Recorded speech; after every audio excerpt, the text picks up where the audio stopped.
Assalamualaikum warahmatullahi wabarakatuh. Selamat datang di channel ini, tempat di mana setiap kisah membawa kita membuka pintu ke dunia yang tak selalu terlihat. Malam ini, kita akan melanjutkan perjalanan ke dalam misteri yang tersembunyi di balik danau angker dan rahasia makhluk yang menjaganya. Saya opkin diri, karena cerita ini mungkin membuatmu berpikir dua kali sebelum mendekati air yang tampak tenang.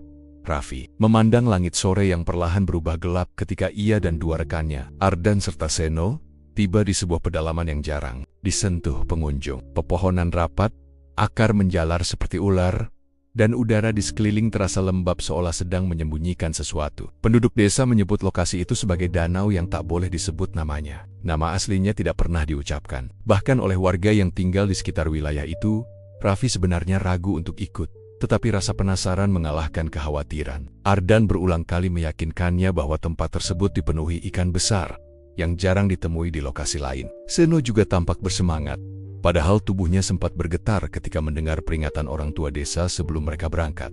"Kalian yakin mau lanjut?" bisik seorang lelaki sepuh yang tadi mereka temui di warung dekat jalan tanah Raffi. Menoleh, "Memangnya ada masalah, Pak?" Lelaki itu mengusap janggut putihnya. Air di sana tidak menerima tamu sembarangan. Banyak yang kembali dengan tubuh berbeda, sementara sebagian lagi tidak pernah terlihat lagi. Kalau kalian tetap ingin masuk, jangan menyebut nama tempat itu, dan jangan duduk terlalu dekat dengan tepian ketika malam mencapai tengah. Seno menelan ludah, namun Ardan tertawa kecil. "Kami hanya mau memancing sebentar kok, Pak." "Tidak, macam-macam." Pria tua itu hanya menarik napas panjang, lalu berbalik tanpa menambah penjelasan apapun. Saat rombongan kecil itu akhirnya mencapai pinggiran air, Raffi merasakan hawa hening yang tidak wajar. Tidak ada suara serangga, tidak ada riak, permukaan air setenang kaca gelap. Meski begitu, seolah-olah ada yang mengawasinya dari kedalaman tempatnya. "Aneh ya," ucap Seno dengan suara rendah. Ardan, seperti biasanya, mengabaikan atmosfer ganjil tersebut. Ia langsung menyiapkan kail sambil tersenyum puas. "Yang penting ikannya banyak. Udah, fokus." Raffi tidak membalas. Ia memeriksa perlengkapannya, mencoba menepis kegelisahan yang merayap di tubuh. Namun di sudut matanya, ia melihat sesuatu yang membuat jantungnya berhenti sekejap. Sekelebat bayangan berada di balik semak, berdiri diam, kemudian tenggelam dalam kegelapan. Ia menoleh cepat, tetapi tidak ada apa-apa. Ardan, Seno, Beruten, ada yang ngintip. Keduanya menoleh. "Mungkin musang, Vi, jangan lebay." Ardan terus merangkai umpan tanpa menoleh lagi. Raffi ingin mempercayai itu, tetapi perasaan tidak nyaman justru semakin kuat. Hawa berubah lebih dingin, seperti ada seseorang bernafas dekat telinganya. Ia menegakkan tubuh dan menatap air di depannya. Beberapa saat kemudian, mereka semua mulai memancing. Ardan duduk agak jauh dari dua temannya. Seno sengaja berada di sebelah Raffi. Mungkin karena dari tadi rasa takutnya tidak bisa ia sembunyikan. "Aku dengar suara langkah barusan," gumam Seno. "Mana?" tanya Raffi dari belakang pohon besar itu. Jawabnya sambil menunjuk batang berlumut di pinggir jalur masuk. Raffi mengamati. Tidak ada apapun, tetapi aroma tanah basah perlahan berubah menjadi wangi bunga yang menyengat. Wangi yang tidak seharusnya muncul di tempat penuh lumut seperti itu. Malam merambat semakin cepat. Cahaya bulan memantul di air membentuk siluet panjang. Saat itulah Raffi merasakan sesuatu. Permukaan air yang seharusnya diam kini bergetar pelan.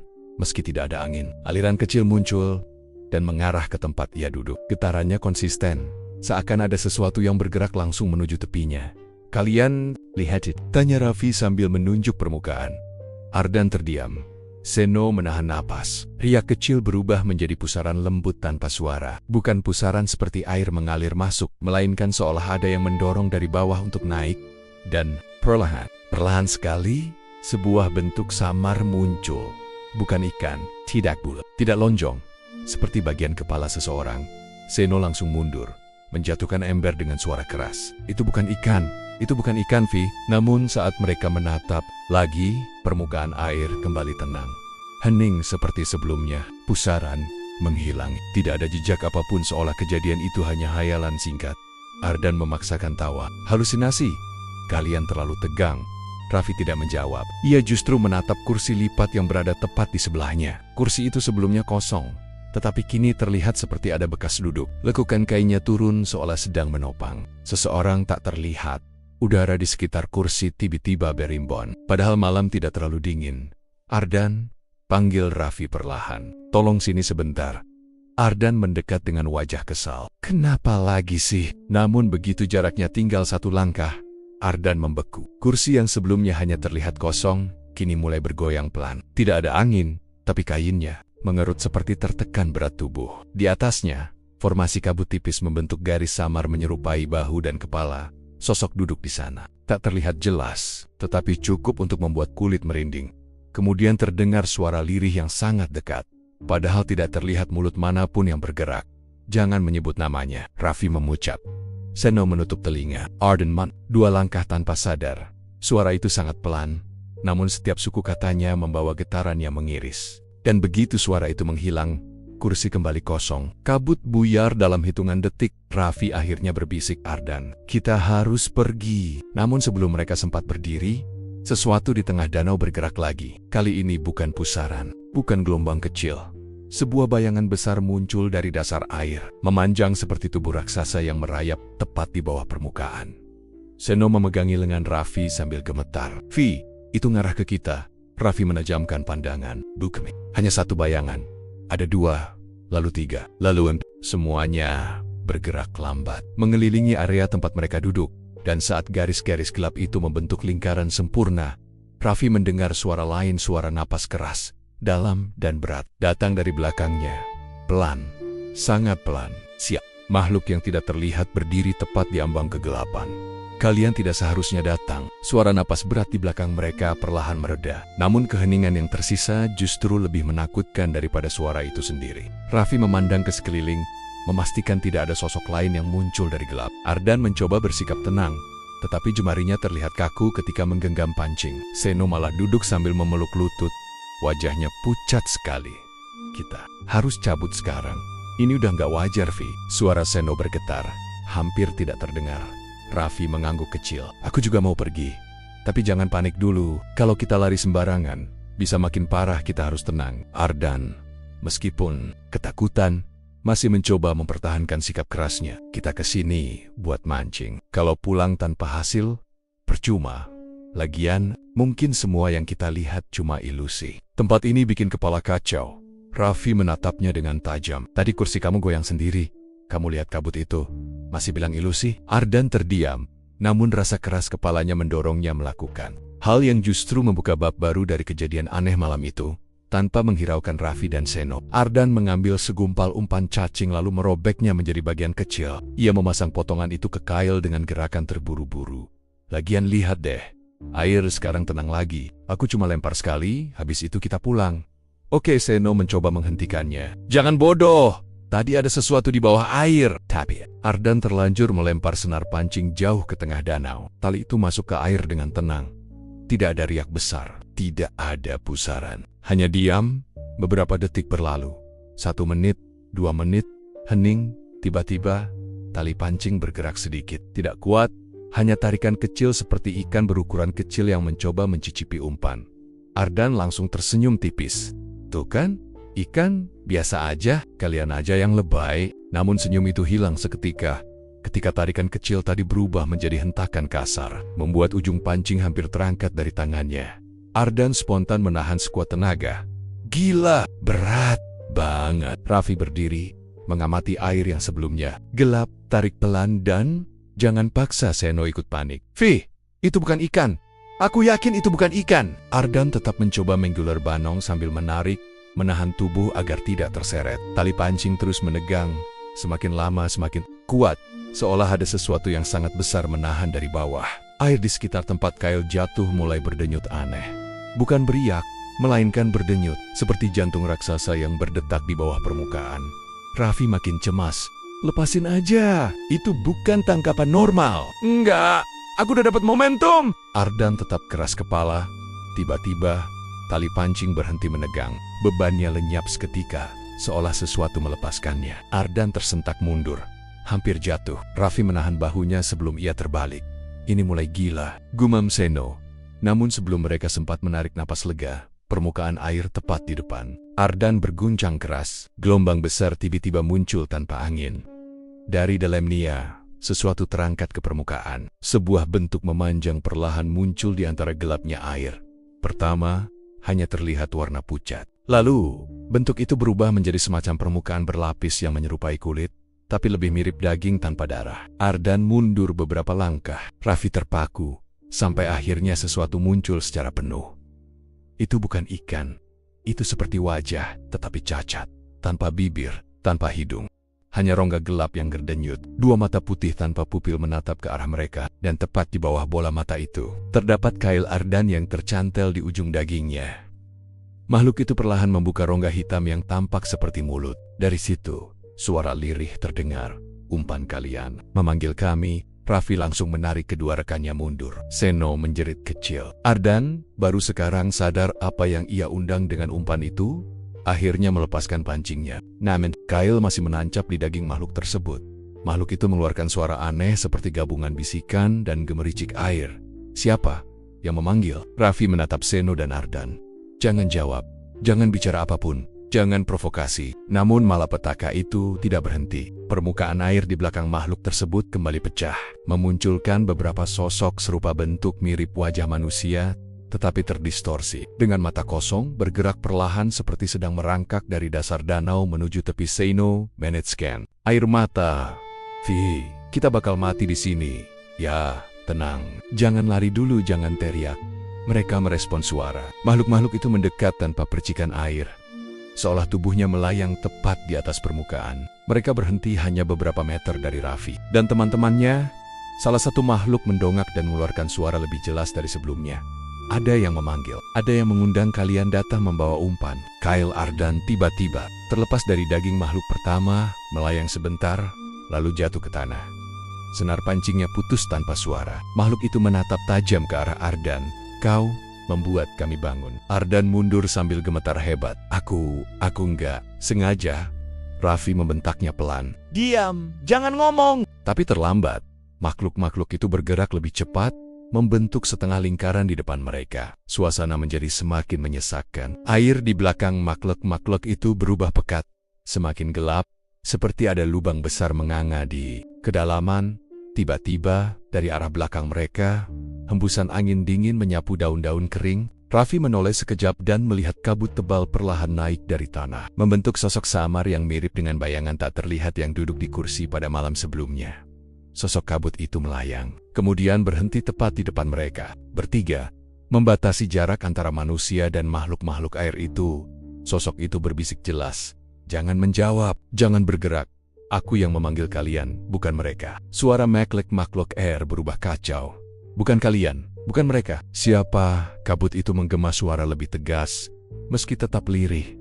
Dia datang untuk alasan lain. Mereka, kalian andang pergi sebelum air membara. Makhluk-makhluk itu tampak ragu. Suara aneh bergema dari kedalaman, seperti panggilan jauh yang memaksa mereka kembali. Perlahan, satu persatu mulai tenggelam, menuruni air hitam seperti sedang ditarik dari dasar Sambi Monder. Makhluk pertama berkata lirih, umpan itu, jangan lempar lagi, jika kalian ingin hidup. Lalu semuanya menghilang, danau kembali hening. Hanya sosok kabut itu yang masih berdiri. Raffi memberanikan diri bertanya pelan, kau siapa? Kabut itu bergetar, seolah tersenyum tanpa wajah. Aku bukan musuh, tapi kalian harus pergi sebelum malam mencapai titik terdalam. Dan sebelum Raffi sempat menuntut penjelasan, kabut itu memudar dan angin kembali normal. Raffi menatap Ardan dan Seno. Kita pergi sekarang, tanpa diskusi, tanpa tanya apapun. Namun saat mereka berbalik untuk menapaki jalur pulang, ketiganya menyadari sesuatu. Jejak mereka, jejak kaki dari tanah lembab tadi bukan hanya milik tiga manusia. Ada jejak lain. Jejak basah, panjang dan tidak menyerupai langkah manusia, dan jejak itu mengarah ke jalan pulang. Kabut tipis masih menggantung ketika Raffi, Ardan, dan Seno berjalan meninggalkan tepi air. Jejak basah aneh di tanah membuat langkah mereka terasa semakin berat. Tidak ada suara burung malam, tidak ada hewan kecil, tidak ada angin yang biasanya menyentuh dedaunan. Semuanya seperti diam menunggu sesuatu. Raffi berjalan paling depan. Mencoba fokus pada jalur keluar. Tetapi pikirannya terus kembali pada sosok kabut yang melindungi mereka. Makhluk itu bukan manusia, namun tidak sepenuhnya menyerupai jin jahat. Ada sesuatu dalam suara lembutnya yang terasa seperti peringatan. Tulus di belakang, Seno bergumam, Vi, jejak itu makin banyak. Lihat, bentuknya panjang banget. Bukan langkah orang. Ardan menatap tanah sambil mengusap keringat dingin di kening. Sudah, jangan perhatikan. Yang penting kita cepat sampai gerbang hutan. Namun semakin jauh mereka melangkah, semakin gelap jalan yang seharusnya menuju luar. Pohon-pohon seperti bergeser tanpa suara, mengubah arah jalur. Raffi merasa ada yang tidak beres. Kayaknya tadi kita lewat batu besar itu, tapi posisinya beda. Kayak pindah. Raffi memutar tubuh, menatap sekeliling. Hutan ini hidup, Vi. Dari awal aku udah ngerasa tempat ini kayak ngamatin. Sina berbisik sambil memeluk lengan. Ardan menghela napas keras. Jangan bikin panik. Kita jangan berhenti. Jalannya pasti benar. Namun saat mereka menoleh ke depan lagi, sosok Ardan yang tadi berjalan di samping Seno tiba-tiba tidak ada. Ia menghilang seolah ditarik kabut dalam satu kedipan. Ardan, Raffi memanggil. Tidak ada jawaban. Seno memegang bahu Raffi. Vi, dia barusan ada di sini. Dia di sebelahku tadi. Raffi melihat ke kiri lalu ke kanan. Gelap mengambang seperti selimut tebal. Ardan, jangan bercanda, jawab. Hening. Seno menelan ludah. Vi, kita balik ke arah danau aja. Jangan masuk lebih jauh. Raffi sit. Mereka berdua berbalik, namun baru beberapa langkah, suara ranting patah terdengar. Dari kegelapan, Ardan muncul kembali sambil tersenyum kaku. Kenapa berhenti? Aku cuma nyari arah. Kalian kok panik? Namun sesuatu terasa salah. Seno mendekot. Kok kamu bisa tiba-tiba hilang? Kita nggak lihat kamu pergi. Ardan menatapnya tanpa berkedip. Matanya terlalu lebar, terlalu tenang. Kalian cuma lambat. Aku jalan duluan. Raffi memperhatikan cara Ardan berdiri. Punggungnya terlalu tegak. Gerakan bahunya terlalu kaku. Seolah ia bukan manusia yang baru saja berjuang menghadapi makhluk danau. Dan tadi kamu dengar suara aneh waktu hilang? Atau lihat apa gitu? Tanya Raffi pelan. Ardan menoleh perlahan. Gerakannya sangat tidak natural. Tidak, aku cuma melihat kalian berdua, dan aku menunggu. Kalimat itu membuat bulu kuduk Raffi berdiri. Nada bicara Ardan dingin, tanpa emosi. Raffi mencoba mendekat, tetapi Seno menarik lengan Raffi hati-hati. Matanya beda. Bisik Seno. Ardan itu kalau takut pasti cerewet. Kenapa sekarang diam banget? Raffi memandang Ardan. Kamu yakin kamu baik-baik saja? Ardan tersenyum, tipis. Senyum yang tidak pernah ia tunjukkan sebelumnya. Aku sangat baik, lebih baik dari kalian. Raffi tahu ada yang tidak beres. Namun ia tidak bisa langsung menuduh. Ia harus memastikan. Dan, kalau kamu ke depan sendirian, manage kaki kamu. Ardan menunduk. Tanah di depannya kosong, tidak ada jejak kering ataupun basah. Sementara jejak Raffi dan Seno terlihat jelas. Namun Ardan sama sekali tidak tampak gelisah. Mungkin tanahnya keras. Jejakku hilang. Seno mundur perlahan. Vi, dia bukan. Ardan, ayo pergi. Sekarang. Ardan mengangkat wajah. Tatapannya tiba-tiba berubah gelap. Kalian mau kemana? Kita kan bareng. Jangan tinggalkan aku. Raffi mencoba tetap tenang meski jantungnya berdetak kencang. Kita cuma mau cek jalur keluar. Kamu ikut di belakang. Jangan nyusul dulu. Ardan berdiri diam, namun matanya mengikuti gerakan mereka tanpa berkedip. Senyumnya semakin lebar, tubuhnya sedikit condong seperti boneka kayu yang dipaksakan tetap berdiri. Raffi menarik Seno menjauh. Kita jalan pelan, jangan lari. Kalau dia bukan Ardan, dia bakal nunjukin sifat aslinya. Kalau kita panik, mereka berdua berjalan beberapa meter. Hutan semakin gelap, tetapi suara langkah Ardan tidak terdengar. Tidak ada dedaunan terinjak. Tidak ada nafas, sunyi. Saat Raffi menoleh perlahan, Ardan sudah berdiri di belakang mereka. Hanya berjarak satu langkah, padahal seharusnya dia jauh di belakang. Kenapa kalian makin cepat jalannya? Suaranya lebih dalam dari sebelumnya, seakan berasal dari rongga kosong. Bukan dari tenggorokan manusia. Seno berteriak kecil. Vi, dia langsung muncul. Itu bukan Ardan! Sosok Ardan itu mencondongkan kepala ke samping. Kenapa kalian takut? Bukankah kita teman? Bukankah kita datang bersama? Wajahnya mulai berubah. Kulit leher tampak seperti air yang bergelombang. Mata yang sebelumnya hitam kini memudar menjadi warna abu pucat. Senyum itu melebar, tidak wajar. Hampir mencapai telinga, Raffi membisikkan satu kalimat pada Seno. Lari ke arah batu besar tadi. Itu satu-satunya penanda yang kita tahu. Seno mengangguk. Tanpa memberitahu sosok Ardan itu, mereka berdua mencondongkan tubuh lalu berlari sekuat tenaga. Ranting-ranting mencambuk wajah, namun mereka tidak berhenti di belakang. Terdengar suara tidak manusiawi. Kalian tidak bisa pergi. Tubuh ini baru kupakai. Langkah kaki mengejar, namun tidak seperti manusia. Suaranya menyeret, seperti daging basah digesekkan ke tanah. Raffi berlari sambil menahan napas. Seno menangis kecil di sampingnya. Hutan seolah mengecil, memaksa mereka menunduk. Tetapi mereka terus berlari hingga akhirnya melihat batu besar tempat mereka lewat sebelumnya. "Fi, batu itu!" Namun sebelum mereka mencapai batu tersebut, sosok Ardan muncul lagi di depan mereka kali ini tanpa suara langkah sama sekali. Kalian tersesat. Wajahnya telah berubah sepenuhnya. Mata putih tanpa pupil, leher memanjang seperti tulang lunak, jari-jarinya lentur seperti rumput laut. Teman tidak meninggalkan teman. "Kalian milikku malam ini." Raffi tahu mereka tidak bisa melewati sosok itu. Ia menarik Seno mundur, cari jalan lain, namun hutan tiba-tiba mengerang pelan. Kebana? Pohon bergerak halus, menutup jalur samping. Danau seperti memanggil dari kejauhan dengan suara air bergetar. Sosok itu mendekat perlahan. "Ardan memberiku izin. Sekarang aku memakai bentuknya. Kalian berikutnya." Seno hampir pingsan. "Vi, kita mati." Raffi memeluk bahu Seno dan mendorongnya mundur. "Selama kita masih bisa gerak, kita belum mati. Pegang tanganku. Jangan lepas." Sosok menyerupai Ardan itu mendekat satu langkah lagi.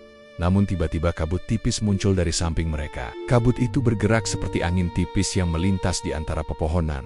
Sebuah suara lembut terdengar dari dalamnya. "Yang itu bukan teman kalian, jangan biarkan ia mendekat. Langkah kalian belum terhenti." Sosok menyerupai Ardan mendesis marah. "Kau lagi penjaga malam. Ini bukan urusanmu." Kabut bergetar seperti menahan dirinya agar tetap berbentuk. "Mereka bukan milikmu. Kamu memalsukan wujud yang tidak kamu mengerti. Kembalilah ke air sebelum cahaya pertama muncul." Sosok itu mengeluarkan suara serak panjang. Wujudnya bergetar, seperti air panas yang mendidih. Lalu perlahan tubuhnya memanjang, mengecil, dan berubah kembali menjadi siluet hitam seperti bayangan yang kehilangan bentuk. Sosok itu meluncur ke balik pepohonan dan menghilang seperti asap Sino terjatuh ke tanah sambil menangis. "Vi, itu bukan Ardan. Jadi Ardan yang asli di mana?" Kabut itu berputar pelan mengelilingi mereka, lalu berbisik lirih. "Teman kalian masih hidup, tapi tidak di tempat yang bisa kalian lihat dengan mata biasa. Cari dia sebelum malam berganti. Jika tidak, tubuhnya akan dipakai selamanya." "Raffi tertigan, tolong tunjukkan jalannya. Kami akan cari." Kabut itu bergerak ke arah jalur menurun yang belum pernah mereka lihat sebelumnya. "Ikuti ini, tapi jangan lihat ke belakang. Apapun yang memanggil, jangan jawab." Raffi met Seno dengan napas tersengal. Mereka mengikuti kabut itu menuju kegelapan yang lebih dalam. Di belakang mereka, suara lirih samar terdengar dari kejauhan. "Vi, Seno, aku di sini. Tolong." Namun Raffi tidak menoleh. Ia tahu suara itu bukan Ardan. Kabut yang semula hanya tipis kini berubah pekat seperti tirai basah yang menggantung rendah di atas permukaan danau. Raffi merapatkan jaket tipisnya, merasa hawa dingin menusuk. Lebih dalam dibanding malam sebelumnya. Getaran aneh merayap melalui air, seolah arus kecil menampar bagian bawah perahunya dengan irama teratur. Ia menjejakkan kaki, mencoba menenangkan diri, namun ada tekanan samar yang membuat napenya tegang. Raffi merasakan suasana di sekelilingnya jauh berbeda. Malam itu seperti hidup dengan kesadaran sendiri. "Kenapa tiba-tiba sunyi sekali?" gumamnya, menatap pepohonan yang berdiri tak bergerak. Raffi menunggu tarikan dari kailnya yang tenggelam ke dasar gelap, namun tak muncul satupun. Keheningan semakin meresap ke tulang. Tidak ada serangga, tidak ada burung malam, tidak ada percikan kecil ikan, hanya desir tipis yang menyapu kulit air. Saat ia mulai menarik tali pancing, gelombang halus merayap dari bawah, membuat permukaan bergetar. Raffi menandak, mencoba memastikan angin bukan penyebabnya. Tepat ketika ia mencondongkan tubuh ke depan, sebuah gema lirih muncul dari kejauhan awal niahannya. Dengung samar, lalu menjadi lantunan. Nada itu terdengar seperti sesuatu yang seharusnya tidak mungkin muncul dari kedalaman danau. Suaranya berat, bergetar dan menyerupai lantunan azan subuh yang biasa ia dengar di kampungnya. Namun malam itu belum mendekati fajar, dan suara itu bukan berasal dari langit. Suaranya datang dari dalam air. Raffi menahan napas, tenggorokannya kering. Ia memandang sekeliling, berharap ada orang lain yang mendengar. Tetapi dirinya sendirilah yang diam terpaku di tengah danau terlarang. Nada itu semakin jelas, merdu, panjang, namun mengandung gema berat. Seperti diucapkan dari rongga batu jauh di dasar kolam. "Tidak mungkin," bisiknya. Baru ia selesai berucap, permukaan air dekat perahu berputar pelan, membentuk pusaran kecil. Ujung pusaran memantulkan cahaya pucat seperti kilau logam tenggelam. Raffi memundurkan tubuh, menggenggam pinggiran perahu hingga buku jarinya memutih. Tiba-tiba dari balik kabut terdengar langkah di atas papan dermaga lama. Padahal jaraknya cukup jauh dari perahu. Derapnya berat, tidak terburu-buru. Namun seakan mendekat meskipun tak ada sosok terlihat. Raffi menegakkan punggung. "Siapapun itu jangan macam-macam," serunya, meski suara sendiri terdengar goyah. Langkah itu berhenti. Tidak ada jawaban. Namun lantunan dari dalam. Air semakin keras, seperti ada yang mendorongnya untuk mendengar. Ia menutup telinga, tetapi suara itu tetap menembus. Seakan bukan lahir dari gelombang udara, melainkan dari dalam pikirannya sendiri. Tekanan di dada mulai meningkat, membuat jantungnya berdetak tidak teratur. "Pergilah dari sini, Raffi." Sebuah bisikan muncul di belakangnya. Raffi spontan menoleh. Tidak ada siapapun, hanya kabut yang menari pelan, membentuk bayangan samar. Namun bisikan itu jelas, bukan suhuapan angin. Nada suaranya menyerupai seseorang yang pernah ia dengar di malam pertama teman tak dikenal itu. "Aku tidak mau ikut terseret," lanjut suara itu. Kali ini lebih rapat, hampir menempel di belakang kepala Raffi. "Jangan muncul, jangan dekat." Pekik Raffi refleks, nafasnya tersengal. Bayangan tipis seperti wajah muncul di permukaan air, tapi tidak berbentuk jelas. Mata gelapnya mengarah tepat padanya. Kemudian sesuatu dari bawah menekan permukaan air sehingga gelombang kecil memukul sisi perahu, membuatnya bergoyang lebih keras. Lantunan azan dari dasar air berubah, terdengar seperti suara banyak makhluk melafalkannya. Sekaligus tidak selaras, namun tetap mengikuti melodi yang Raffi kenali. Raffi menggenggam dayung. "Kalau ini cuma mimpi, bangunlah. Kalau ada yang mengganggu, tunjukkan wujudmu." Seketika suara azan itu berhenti mendadak. Hening total menggulung danau, lebih mencekik dibanding sebelumnya. Kemudian, suara berat menjawab dari bawah. "Aku sudah menampakkan yang kau minta. Mengapa memanggilku?" Air tepat di depan perahu menggelembung, seperti seseorang mendorong dari bawah. Bentuknya semakin naik, setinggi dada manusia, namun masih berupa air yang mempertahankan bentuk tubuh. Di dalam gelembung itu ada cahaya merah kecil berputar perlahan. Raffi terpaku, ingin berteriak namun suaranya seakan tertelan oleh dingin malam. Makhluk air itu bergumam lirih. "Umpanmu membukaku, kau harus mendengar panggilan itu." "Tidak, Sima." Manusia kuat menahan lantunan dari dasar tempat ini. Raffi menggoyangkan kepala, mencoba mengusir halusinasi, namun makhluk itu makin jelas dan makin tinggi. "Aku tidak memanggil siapapun," teriaknya. Kemudian perahu berguncang keras, seolah ada tangan besar meraih bagian bawahnya. Suara gemuruh muncul dari arah pusaran yang terus melebar. Dari celah gelap di pusat pusaran, tampak bentuk seperti mulut tanah yang terbuka, memancarkan sinar kehijauan menyeramkan. Makhluk air tadi menoleh ke arah cahaya itu lalu kembali ke Raffi. "Jika kau tetap di sini, akan ada yang membawamu turun." Raffi spontan menarik dayung dan mengayuh sekuat tenaga. Perahu terhuyung, hampir terbalik. Namun ia memaksa dirinya terus bergerak menjauhi pusaran. Nafasnya berat, dada terasa panas karena panik. Saat perahu mulai menjauh, suara makhluk itu terdengar lagi. Kali ini lembut, hampir seperti nasihat. "Jangan kembali dengan hati yang kacau, dan jangan membawa apapun dari tempat ini." Kemudian suaranya hilang, makhluk itu melebur kembali menjadi air dan tenggelam tanpa suara. Pusaran perlahan menyusut hingga akhirnya lenyap. Raffi terus mendayung hingga perahunya menyentuh tepian berpasir. Ia melompat turun, lututnya lemas. Pandangannya kabur sejenak sebelum ia jatuh terduduk. Namun sebelum ia benar-benar berdiri, suara azan dari dasar air tadi terdengar sekali lagi sangat pelan, hampir seperti desahan. Dan Raffi sadar satu hal, apapun yang memanggilnya tadi belum selesai dengannya. Setibanya di tepi danau, Raffi berusaha mengatur pernapasan sambil memegang batang pohon untuk menjaga keseimbangan. Tubuhnya gemetar hebat, seolah aliran dingin dari air masih melekat keras pada tulangnya. Malam itu terasa jauh berbeda dari biasanya. Udara seperti menekan dari segala arah, membuatnya sulit berpikir jernih. Ia melirik ke arah perahu yang tadi. Perahu itu bergoyang perlahan, seakan baru saja ditinggalkan seseorang. Meski ia tahu dirinya satu-satunya manusia yang berada di sana. Raffi mengusap wajahnya, berharap semuanya hanya hasil stres atau ilusi akibat kelelahan. Namun bayangan tentang makhluk air dan suara lantunan aneh masih melekat jelas seperti luka baru. "Kalau saja aku tidak datang malam ini," gumamnya lirih. Raffi melangkah mundur beberapa langkah dari pinggir air, berniat pulang tanpa menoleh lagi. Namun ketika ia berbalik, sebuah suara kecil seperti kayu tua bergeser terdengar dari arah perahu. Ia spontan menoleh kembali. Perahu itu sudah tidak hanya bergoyang, ada sesuatu yang duduk di atasnya. siluet tipis terlihat duduk diam di bagian belakang perahu. Menghadap ke Raffi, bentuknya seperti manusia, tetapi tidak memiliki detil tubuh jelas. Hanya bayangan padat yang warnanya lebih gelap daripada malam. Siluet itu tidak bergerak, tidak mengeluarkan suara, hanya menatapnya tanpa mata.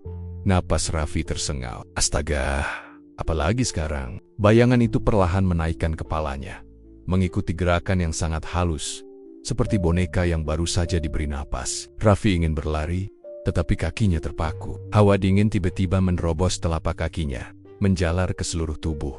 Raffi, Swart, berat dan dalam memanggil namanya. Tidak dari bayangan itu, melainkan dari dalam kepalanya, sama seperti suara yang muncul di danau. Raffi mendengus panik, menutup kedua telinga dengan kedua tangan, namun suara itu tetap terasa menggema.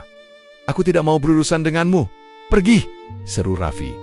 Bayangan itu tidak bergerak, namun perahu perlahan meluncur menuju tepi tanpa ada yang mendayung. Gerakannya halus dan lurus, membuat permukaan air membelah tenang, seolah disentuh tangan tak terlihat. Raffi mundur semakin jauh, menyadari bahwa sosok itu mengincarnya, atau setidaknya datang membawa pesan. Ketika perahu akhirnya menepi, bayangan itu masih duduk di tempatnya, tidak berubah pose sedikit pun. Keheningan yang muncul begitu pekat, membuat keringat dingin menetes di pelipisnya. "Kenapa kau mengikutiku?" tanya Raffi terbata. Bayangan itu tetap diam, lalu tiba-tiba bahunya bergetar halus. Siluet itu turun dari perahu dengan gerakan panjang yang tidak wajar, seperti tubuhnya memanjang sebelum menyentuh tanah. Tidak ada suara langkah, tidak ada gesekan. Bentuknya berdiri tegak lalu perlahan memiringkan kepala, menatap Raffi dengan ketenangan yang mengganggu. Ketika angin malam menerpa, kabut di belakang bayangan itu bergulung perlahan membentuk kontur, hampir menyerupai wajah samar. Mulut kabut itu bergerak, mengeja sesuatu tanpa bunyi, dan seketika suara itu kembali muncul di kepala Raffi. "Kau membuka jalan. Aku tidak membuka apapun," bantah Raffi. "Kailmu menyentuh batas yang lama, terkunci." Satu umpan mengusik yang tidur. Raffi mencoba memahami ucapan itu.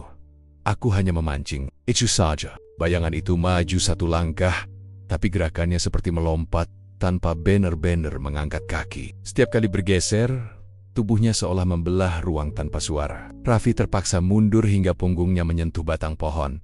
Sosok itu berhenti, tepat beberapa meter di depannya. Kabut tebal di sekitar mulai berputar, membentuk lingkaran yang mengelilingi mereka berdua. Bau tanah basah bercampur aroma besi menyengat, menyeruak dari udara. "Kau memancing di tempat yang tidak menyukai cahaya," bisik suara itu lagi. "Di tempat Anger, manusia dilarang menguji nasib. Apa maksudmu? Kuil di bawah air tidak menerima kehadiranmu.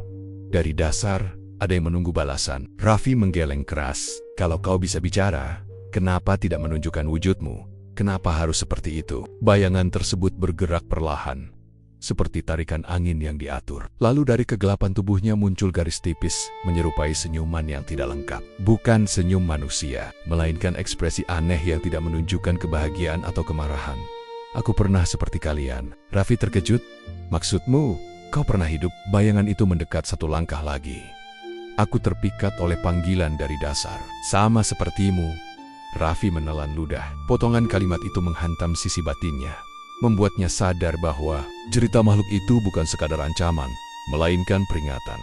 Jangan biarkan mereka menarikmu. Jika panggilan itu datang kembali, jangan menoleh. Sampai kapan? Selama namanya tidak disebut, Raffi membeku. Danau itu memang terkenal sebagai tempat yang tidak boleh diucap namanya secara terang. Orang-orang kampung menyebutnya hanya sebagai kolam sunyi. Ia baru mengerti, larangan itu lebih dari sekadar mitos. Saat Raffi mencoba bernapas lebih tenang, bayangan itu mulai memudar perlahan. Tidak seperti asap, tidak seperti kabut, namun seperti cat hitam yang dilarutkan. Tubuhnya hilang tanpa meninggalkan bekas, hanya menyisakan hawa dingin yang menusuk sesudahnya. Perahu yang barusan dinaiki bayangan itu mendadak diam, seakan wujud tadi tak pernah ada. Gelombang kecil mengelus tepinya dengan lembut. Raffi tidak yakin apakah harus percaya, atau menganggap semuanya gangguan pikiran akibat ketakutan. Namun sebelum lenyap sepenuhnya, suara itu kembali mengalun pelan. "Jika kau kembali ke air itu, aku tidak bisa menolongmu." Kemudian hening. Raffi berdiri kaku, memandangi danau yang tampak tenang seperti permukaan kaca. Namun tenang itu justru membuatnya semakin takut. Ada sesuatu di situ yang terus memperhatikannya, menunggu waktu yang tepat untuk muncul lagi. Dan malam itu, Raffi sadar apapun yang sudah terbangun dari dasar belum selesai mencarinya. Raffi pulang dengan langkah gontai setelah pertemuan mengerikan dengan bayangan yang duduk di perahu. Sesampainya di rumah, ia langsung menutup pintu rapat. Meski malam belum terlalu larut, ia menyalakan lampu ruang tamu, berharap cahaya bisa menghapus sisa-sisa bayangan menekan yang masih membuntutinya. Namun ketenangan itu tidak datang pikirannya. Terus dipenuhi lantunan dari dasar danau serta wajah kabur makhluk yang memperingatkannya.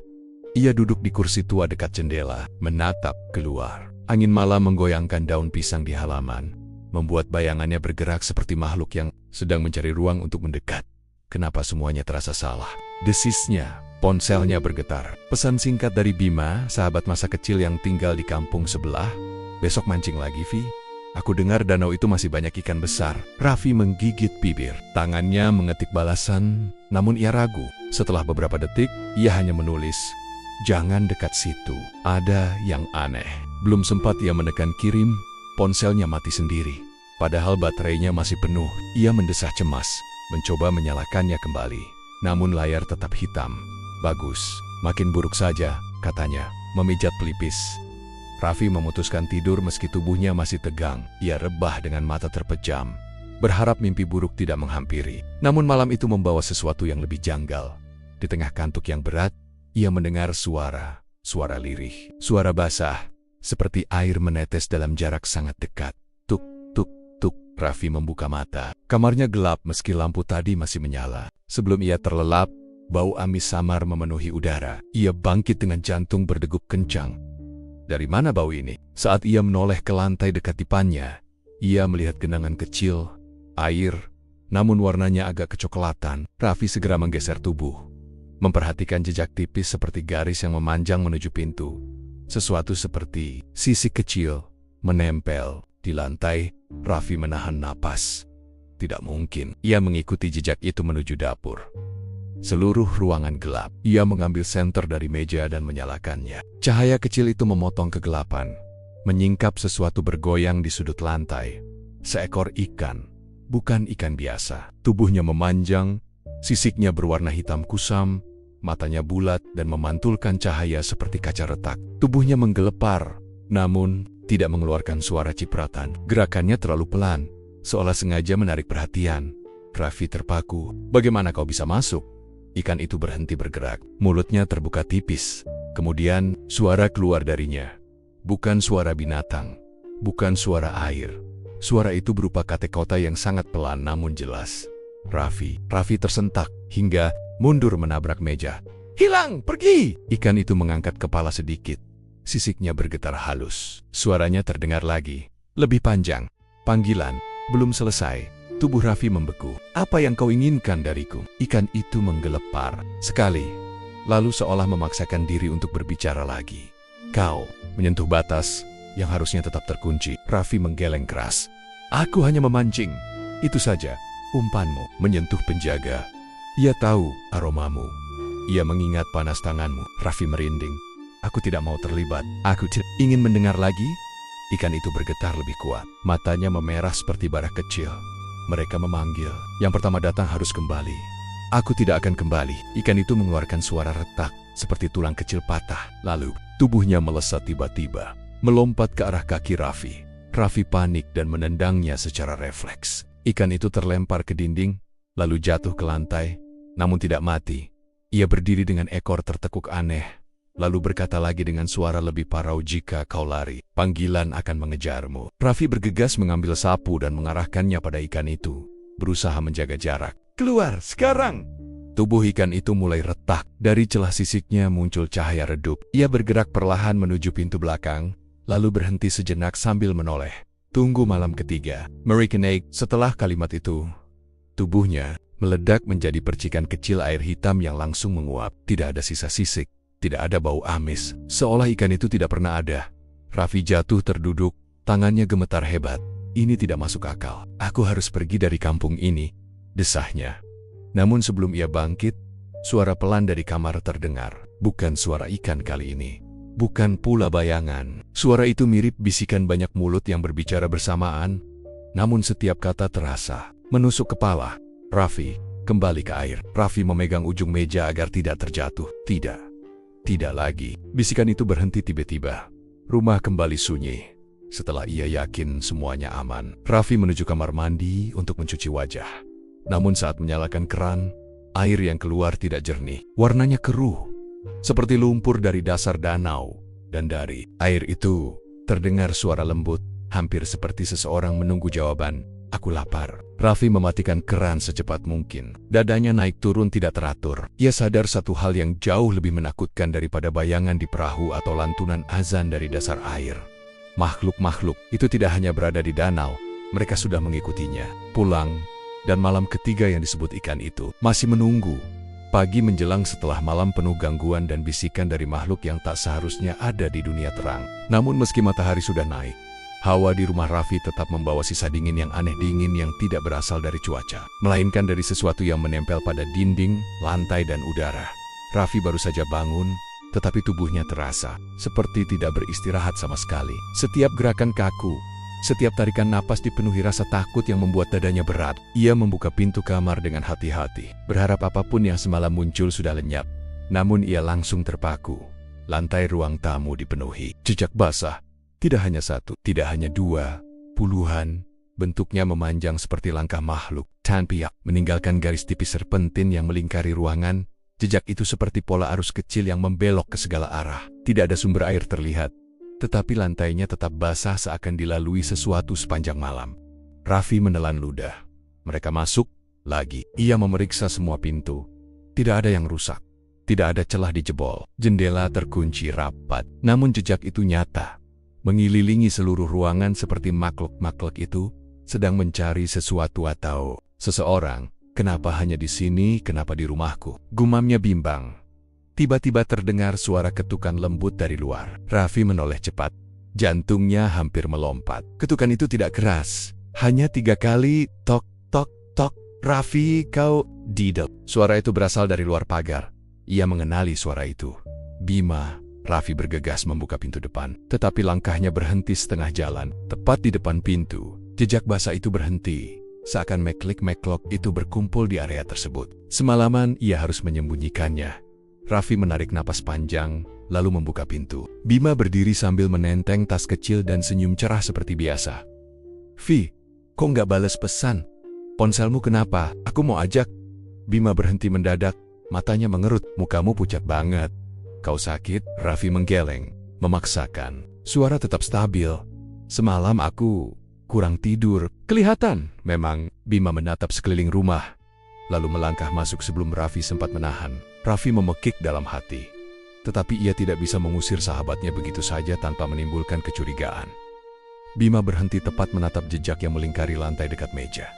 "Ini apa?" "Air," rembesan. Raffi bergerak cepat, menghalangi pandangan. "Bima, tadi semalaman bocor di dapur. Mungkin nyebar ke sini." Bima mengangguk pelan, namun tatapannya tetap tidak yakin. "Begitu ya, baunya agak aneh. Kayak lumpur kolam." Raffi terdiam. Bima benar. Bau itu memang sama seperti saat ikan aneh semalam muncul. Untuk menahan rasa takutnya, Raffi bertanya cepat, "Ada perlu apa ke sini?" "Aku cuma mau nanya soal mancing. Kau tiba-tiba bilang danau itu aneh. You to mix..." "Apa?" Raffi menelan ludah. "Jangan pergi ke sana. Banyak hal yang tidak bisa dijelaskan." Bima tertawa kecil.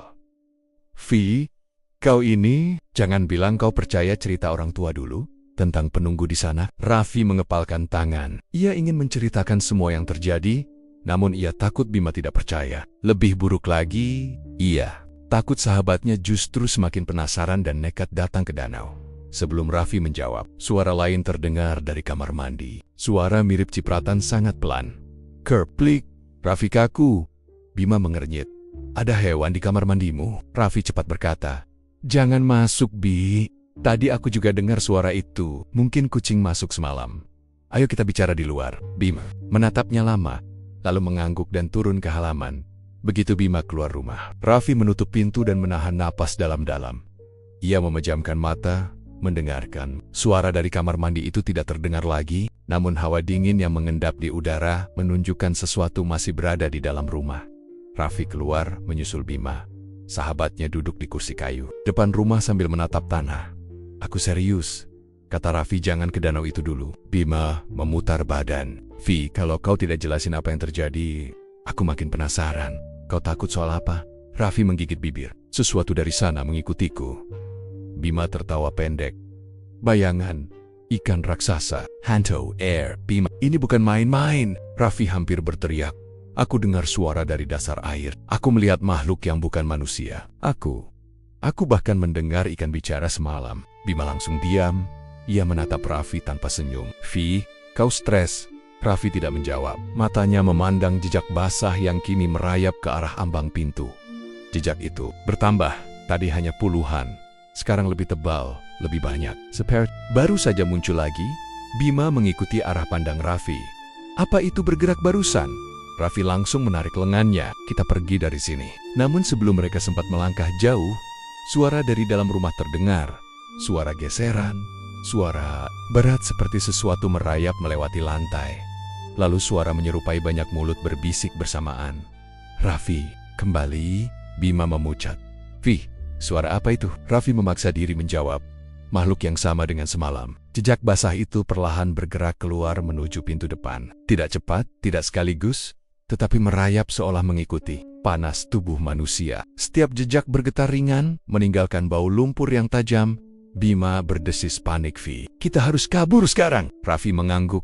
Dan mereka berdua mundur ke jalan. Namun saat mereka mundur, jejak itu menyebar semakin besar. Mengelilingi pintu, seperti barisan sesuatu yang siap keluar kapan saja. Tidak lama kemudian, bayangan tipis muncul di balik kusen, mengintip dari dalam rumah, tidak berbentuk jelas, tidak berwajah, namun Raffi langsung mengenalinya, jenis makhluk yang sama dengan sosok di perahu. Bima tersentak. Gila apa itu? Raffi menariknya menjauh. Jangan menoleh, jangan biarkan mereka tahu kau melihatnya. Bayangan itu memanjang, merembes melalui lantai seperti air gelap. Jejak basah mengikuti arahnya, mendekati mereka perlahan. Don di tengga, desis angin, suara itu terdengar lagi. Waktumu hampir habis. Raffi memegang tangan Bima arah torat. Ia sadar satu hal, malam ketiga akan datang segera. Dan pada malam itu, makhluk-makhluk ini tidak hanya meninggalkan jejak, mereka akan mencari tubuh. Malam itu terasa menekan. Kabut naik lebih pekat dari sebelumnya, merayap dari permukaan air, seperti uap dari mulut makhluk asing. Raffi berdiri di tepi danau dengan tubuh gemetar. Setiap hela napas terasa berat, seakan ada beban yang menekan dadanya. Perahu kecil yang tadi menjadi saksi bisu bisikan ikan, kini terombang sedikit oleh hembusan angin lembab. Raffi tidak melihat Dharma dimanapun. Padahal sahabatnya itu tadi berteriak meminta pertolongan sebelum suaranya terputus seperti diseret jauh ke dalam pekat. Raffi memanggil pelan, berusaha menjaga keberaniannya. Dar, lo masih di sini, bisiknya. Takut kalau suara keras justru mengundang sesuatu. Angin merespons dengan hembusan panjang, membawa aroma tanah basah bercampur bau anyir yang menusuk. Semak-semak di seberang perahu bergerak, daun-daun bergetar seperti ada yang merayap. Dibel, mula-mula kecil, lalu makin jelas sampai Raffi merasa ada lebih dari satu makhluk mengintainya.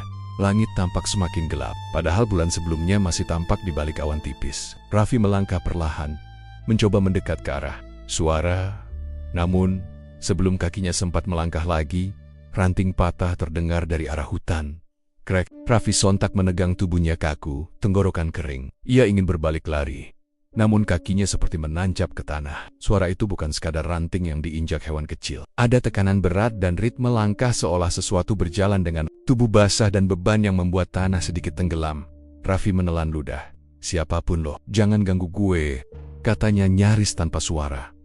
Tidak ada jawaban. Yang ada hanya semak yang bergoyang lebih keras, diikuti napas panjang dan berat dari arah gelap. Raffi melihat sesuatu di antara ranting dua titik merah yang bersinar samar. Awalnya redup, lalu perlahan berubah tajam, seolah menatap langsung. Kejantannya Raffi mundur setapak. Bukan manusia, gumamnya. Napas tercekat, titik merah itu bergeser ke kiri lalu ke kanan, seperti sedang menilai mangsanya. Raffi merasakan bulu tengkuknya tegak. Mata itu tidak berkedip, tidak bergerak naik turun seperti organisme biasa. Cahaya merah itu hidup, namun dingin. Bahkan tanpa wujud penuh, Raffi tahu benda itu bukan makhluk yang seharusnya berjalan di tanah. Dalam hening yang menakutkan, terdengar suara memanjang, rendah, dan bergetar. Suara yang mirip gumaman namun dibuat oleh tenggorokan yang tidak memiliki bentuk manusia. Raffi, tubuh Raffi langsung bergetar hebat. Lo bisa ngomong, serunya tanpa sadar, namun mata itu hanya makin mendekat. Ranting bergeser, tanah licin terinjak sesuatu yang berat. Dari sela pepohonan yang patah, muncul bayangan besar dengan rambut panjang menutupi sebagian wajah. Kulitnya seperti lumpur yang mengering lalu retak di beberapa titik. Tangan yang menjulur tampak memanjang tak wajar. Seakan tulangnya bukan dari bentuk alami. Raffi mundur terus hingga punggungnya menabrak pohon besar. Nafasnya kacau. "Jangan dekat, gue nggak ganggu," teriaknya parau.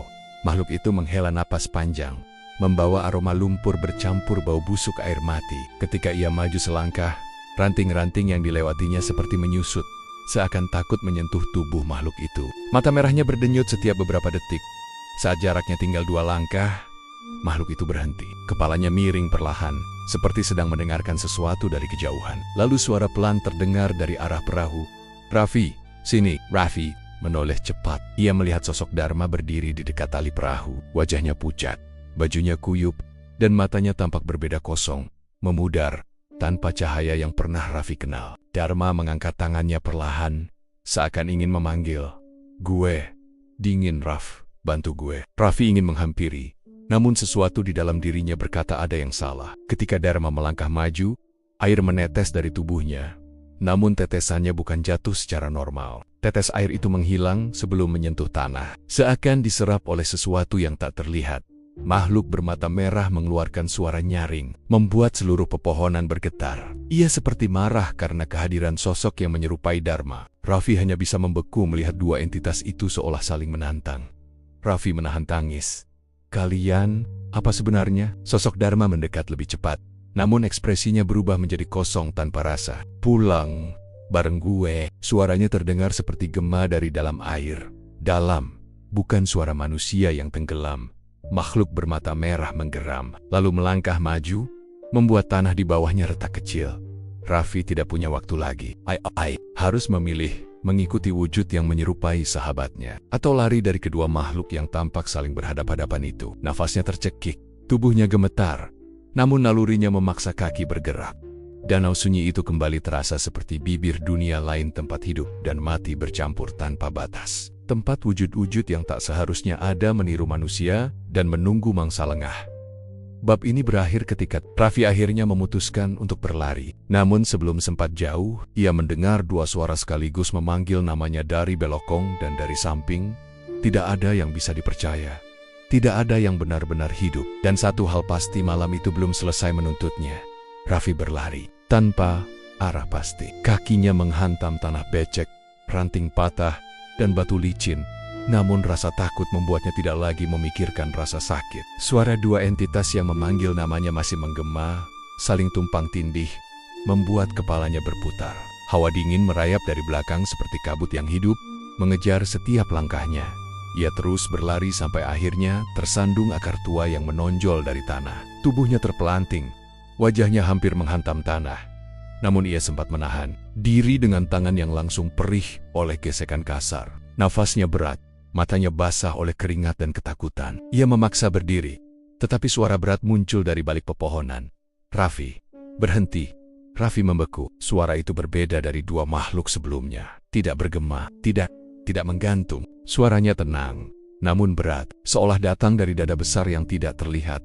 Dari balik kabut, muncul sosok tinggi berjubah gelap, berdiri tegap dengan wajah yang tertutup sebagian oleh kain lusuh. Setiap langkah yang diambil sosok itu membuat kabut bergeser seolah menghindari keberadaannya. Raffi memundurkan tubuh, bersiap lari. "Tidak perlu takut," kata sosok itu lagi. "Kalau aku ingin mengambilmu, kau tak akan sempat berlari sejak tadi." Raffi menggigit bibir. "Siapa lo? Kenapa gue dikejar makhluk itu? Dan Dharma, dia, apa yang terjadi sama dia?" Sosok itu berhenti sekitar 2 meter di depan Raffi. Dari balik jubahnya, tampak cahaya samar di bagian dada, seperti pantulan bulan tetapi lebih lembut. Suara hening meliputi hutan seolah setiap makhluk lain menahan gerakan. "Aku penjaga danau ini," jawabnya perlahan. "Tugas yang diberikan padaku sejak lama. Dan kau, tanpa sadar, telah mengusik batas antara dunia, kalian dan tempat mereka." Raffi menelan ludah keras. "Gue cuma mancing, itu aja." "Di danau ini," ujar sosok itu lagi, "segala hal tidak sesederhana itu." Angin berhembus membawa aroma air yang jauh lebih dingin dari sebelumnya. Raffi merasa bumi di bawahnya merespons tiap kata sosok itu. Seakan seluruh danau mencoba ikut berbicara lewat hembusan udara. Penjaga itu mengangguk pelan, lalu duduk di atas batu besar. Raffi ragu, Namun ketika melihat makhluk bermata merah tidak lagi terlihat di belakang dirinya, ia duduk juga walau tetap waspada. "Kau harus mendengar semuanya," kata penjaga itu, "agar bisa kembali pulang tanpa membawa mereka ikut bersamamu." Raffi mengerutkan dahi. "Kenapa mereka ngejar gue dari tadi?" Penjaga itu menghela napas panjang, menatap kabut. "Ada makhluk air yang menyerupai temanmu. Ia tertarik karena umpan yang kau lempar pada malam pertama. Benda itu bukan makanan biasa. Kau tanpa tahu telah memberikan sesuatu yang menjadi pertanda bahwa kau bersedia berhubungan dengan dunia mereka." Raffi terbelalak. "Gue nggak pernah niat begitu." "Niat tak selalu menentukan hasil," jawab penjaga itu datar. "Dan makhluk yang menyerupai Dharma bukan satu-satunya yang tertarik. Penunggu hutan yang bermata merah itu juga mengawasi kalian sejak pertama kali langkahmu menyentuh tanah ini." Raffi memejam takut. "Terus, Dharma yang asli, dia di mana?" Penjaga itu terdiam cukup lama hingga Raffi merasa jantungnya hampir berhenti. Lalu ia berkata pelan, "Temanmu berada di tepian batas. Ia masih hidup, tapi tidak lagi sendiri." Dingin menyeruak tulang Raffi. "Maksud lo apa? Kakimu tadi sempat menginjak tanah yang menjadi pintu bagi makhluk air." "Salt, mereka menghampiri. Dharma melindungimu. Ia mendorongmu menjauh. Namun bayangan air itu langsung menyerangnya. Itu sebabnya ia lenyap tanpa suara." Raffi merasa ototnya melemas. "Gue harus selamatin dia. Tolong tunjukin caranya." Penjaga menggeleng. "Penyelamatan tidak sesederhana itu. Bila kau masuk terlalu dalam, batas hidup dan mati akan kabur. Kau mungkin tidak kembali dengan wujud yang sama." "Gua nggak peduli!" bentak Raffi, emosinya meledak. "Dia sahabat gue." Penjaga itu menatap dalam, seolah mengukur tekad Raffi. Kemudian ia membuka bagian depan jubahnya, memperlihatkan dada yang bercahaya seperti air yang memantulkan bulan. Di dalamnya tampak kilasan bayangan gerakan halus yang menyerupai ombak. "Kecil, aku tidak dapat ikut masuk ke wilayah air," katanya perlahan. "Namun aku bisa membuka jalan agar kau melihat kebenarannya sendiri." Raffi menelan rasa takutnya. "Lakukan." Tanah di bawah mereka bergetar. Air danau bergulung pelan, seperti ditarik sesuatu dari dasar. Kabut mengalir mundur, membuka jalur kecil yang memanjang dari tepi air hingga ke tengah danau. Cahaya dari dada penjaga itu semakin terang. Namun di saat jalan air itu terbentuk, suara lain menggelegar dari arah pepohonan. Suara makhluk bermata merah meraung keras, menghasilkan getaran yang membuat daun runtuh dari ranting. Raffi menoleh cepat, melihat cahaya mata merah muncul kembali di balik gelap. Penjaga berdiri tegak. Ia tidak ingin kau mengetahui kebenaran. Baginya, manusia yang tersesat adalah milik hutan, bukan air. "Jadi, dia mau ambil gue?"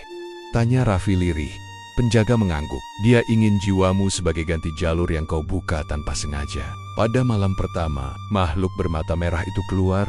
Tubuhnya membesar seiring langkahnya. Suara cipratan muncul dari tanah basah setiap ia bergerak. Ia menatap Raffi tanpa kedipan, lalu mengeluarkan suara berat.